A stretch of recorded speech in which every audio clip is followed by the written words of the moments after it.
Next part. राजन ने गिली को एक बड़े पिंजड़े में बंद कर लिया था। रात को उसने छुपे स्थान से पिंजरा निकाला और अपनी पीठ पर बांधने के बाद कुएं में उतरने लगा। सांपों की फुंकार उसे सुनाई दे रही थी।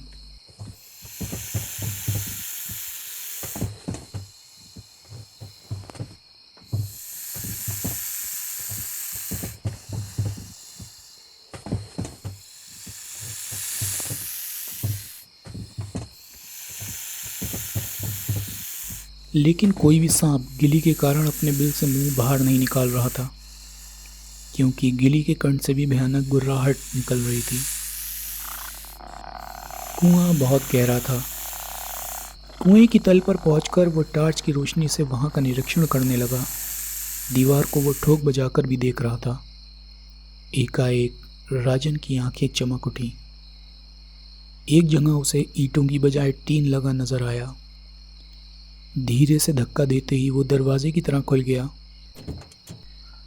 वो झुककर अंदर प्रविष्ट हो गया। अंदर रास्ता बना हुआ था, लेकिन चारों तरफ अंधेरा था। टॉर्च की रोशनी में चलता हुआ वो कमरे में पहुंचा।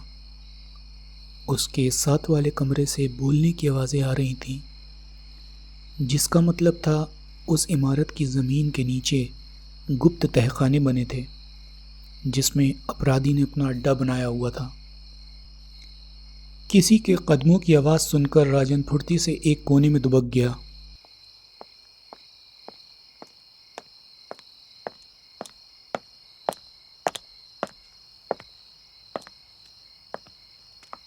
अंदर आगे वाले व्यक्ति ने टार्च जलाई और मेज़ पर रख के कागज़ उठाकर चला गया।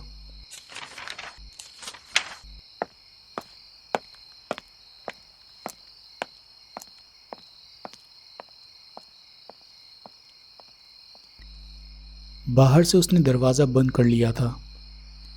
कुछ क्षण के बाद राजन ने टार्च जलाई।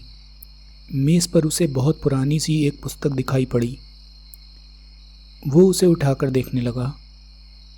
वो बहुत पुरानी हाथ की लिखी हुई किताब थी।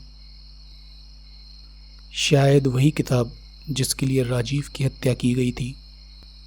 उसमें कुछ नक्शे बने थे और कुछ लिखा हुआ था। सारा उन्हीं तहखानों का वर्णन था। मोड़कर उसने पुस्तक जेब में रखी और दरवाजे के पास आ गया। दरवाज़ा बंद था। अनजाने में ही वो उस कमरे में कैद हो गया था।